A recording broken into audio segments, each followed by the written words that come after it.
Hey everybody, this is Lydia Fenwick, aka Lyfe Illustration, with my first ever YouTube video! Yay! I've been meaning to do this for a while now, and now that I'm graduated, hopefully I can do some more of these process videos. I'm going to go over how I did this little mixed media piece here.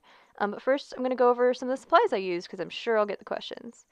I did this on my new Canson watercolor artboards set. It's like a plein air thing. They're nice and thick, kind of like just illustration board glued together, but it's cold pressed, so it works like a watercolor paper.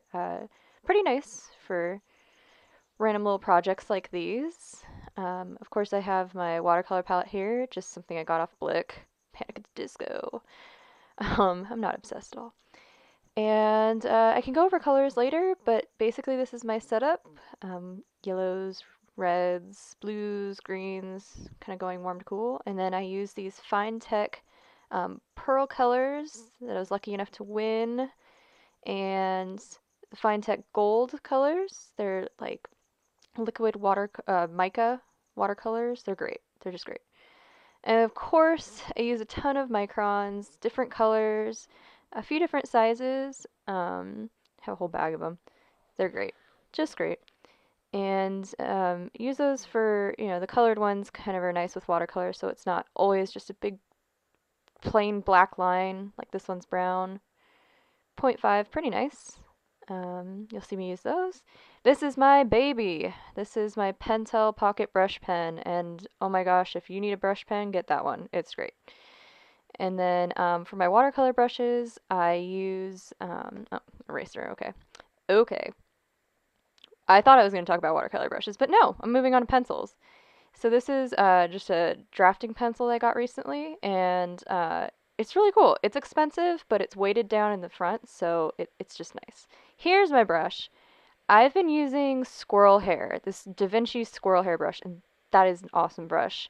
Picks up a ton of water and not as springy as Sable, but they're great right there. I just got a Sable one, so we'll see how that goes. And then these are just some cheaper brushes that I got at like Aaron Brothers, just, to play around with for little details. And then my Copic opaque white brush for some highlights I may have forgotten. And then for the paper leaf I'm going to put down, this is the adhesive size. It does not work. Just, it's awful, so don't get it. And then I use a terrible brush with that, something that's already ruined, because it will ruin your brushes. But that just doesn't stick very well, and hopefully my next one will be better. So here's majority of the supplies I used for this illustration, and kind of go over how she was done.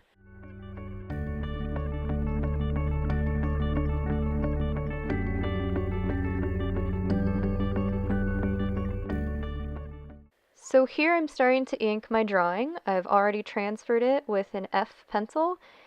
So it's really light, and if you get like a B pencil going, it's just going to muddy up your watercolors if anything's left. So definitely try to stick with an F pencil. Also, it's hard to erase with watercolor because it really affects the texture of the paper. And I'm using these microns and a little bit of my Pentel brush pen because they're waterproof and don't have to worry about them bleeding, which is just really nice. Because sometimes if you watercolor and then ink, you just lose a lot of the drawing. So I tend to like to ink at least a little bit beforehand. There's myself as my reference image at the bottom left. Wonderful. So yeah, I'm using colored ones here because there's a big difference between pure black and slightly colored lines, like I'm using that green right there for the leaves. There certainly isn't anything wrong with using black. I do it all the time, but I feel like it gives more of like a tattoo look if all the lines are black, all the inking. So sometimes I like to change it up a bit. Here's the inking I'm going to go with for now. I might go back a little later and add some final details, but for now this is a good starting point for watercolor. So I always start usually with the skin, the lightest part first, and I like to start with yellow, a yellow base, and while it's still wet, put in a mixture of a little tiny bit of blue and some red to give it that fleshy color, and then leaving the very lightest parts that yellow. And It doesn't have to be yellow. I mean, if your light is going to be more blue, then you can try that. But for the majority of the time, I use yellow for the light. And if you think about skin, especially on somebody who's much lighter toned, you can really see where the blood flow is the most. So typically your fingers and your hands, a lot of times your elbows, your nose, your cheeks, your lips, stuff like that. You can kind of look at other people and see where it's the reddest. So I tend to put a little pink, more pink in that area. The pink I use is called Rose Madder by Winsor Newton, and oh my gosh, it is just the best. It smells like flowers. Not that you should be smelling your paint, but it just you can smell it while you're painting. After I feel I have a good portion of the lighter parts down, I want to put that background in, even though I'm going to be covering it up with paper, just so I know kind of what the values are going to look like. So I actually was going to put a dark hair color on her, but now that I'm looking at it, it would just blend in with the background and would be no good.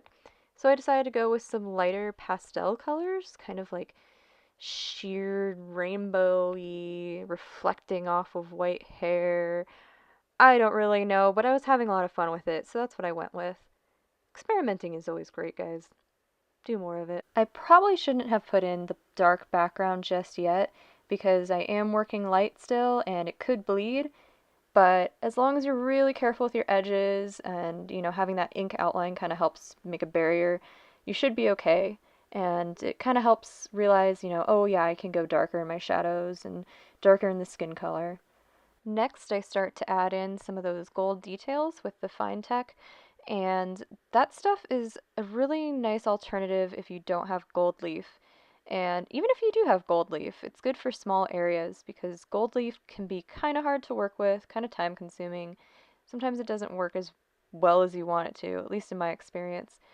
But it's also a lot better than, gold metallic acrylic, which can often look a little cheesy in my opinion. So I definitely recommend these, and the pearl colors are really cool as well to add a little shine to your artwork.